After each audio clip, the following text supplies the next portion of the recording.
Welcome back, everyone. It is Wednesday, and we are nearing the end of August. Lisette, always a sure reminder for anyone forgetting the time or the month when we see a lot of activity in the tropics.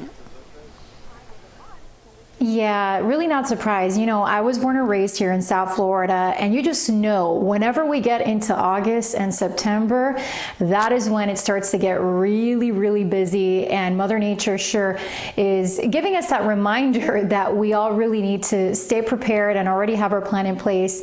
Either way, regardless of what happens with these tropical waves that we are tracking. So yeah, and you know, as of next Monday, that's the anniversary of Andrew. And so, you know, it brings back a lot of memories, and certainly this time of year is when we remain on high alert, right? We don't panic, we just prepare and we watch closely, and of course we'll keep you updated.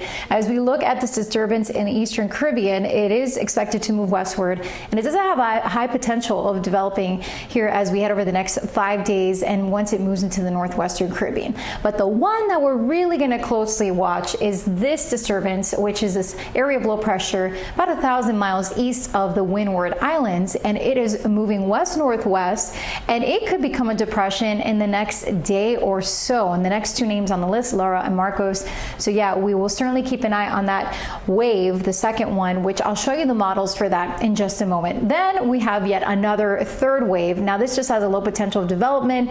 It's over in the west coast of Africa and expected to emerge in the eastern Atlantic. As we look at the models, still all over the place, and in general still moving in our direction, or possibly the Bahamas or Cuba. So still a lot of uncertainty, and of course as we gather more information, and especially in the next few days, we will start to have a little bit of higher confidence in these model runs, which are going to be moving down south, north, as we've noticed in the past few days. But we'll of course keep you updated, and in the meantime, it is a lovely start to the morning as we're looking live from our Broward camera in Fort Lauderdale, a mix of sun and clouds, and our Windjammer Resort camera, Lauderdale by the Sea, also looking lovely this morning. Sandra K. Booth checking in from Lauderdale by the Sea, so we're seeing a mix of sun and clouds.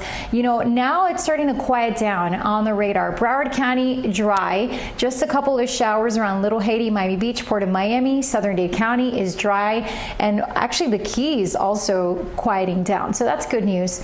The breeze light, anywhere from 3 to 5 miles an hour, upper 70s, low 80s. It's hot, it's steamy today, again low to mid 90s with scattered storms. The rain chance is higher because we're going to see more moisture around, and for you boaters, no advisory, seas 1 to 2 smooth on the bays. Tonight, lows in the 80s, spotty storms, warm and muggy. So we have this area of low pressure in the Gulf, and this moisture for the storms is going to be steered in our general direction because we have a southwesterly flow in place. So we'll remain unsettled tomorrow and even through Friday. Some dry air, not as stormy on Saturday, but then Sunday, we're of course going to be keeping an eye on the tropics. There could be some more moisture depending on what happens with that disturbance that we are monitoring. At least it won't be as hot to end the week, and highs will be right around 90 degrees with more of an ocean breeze.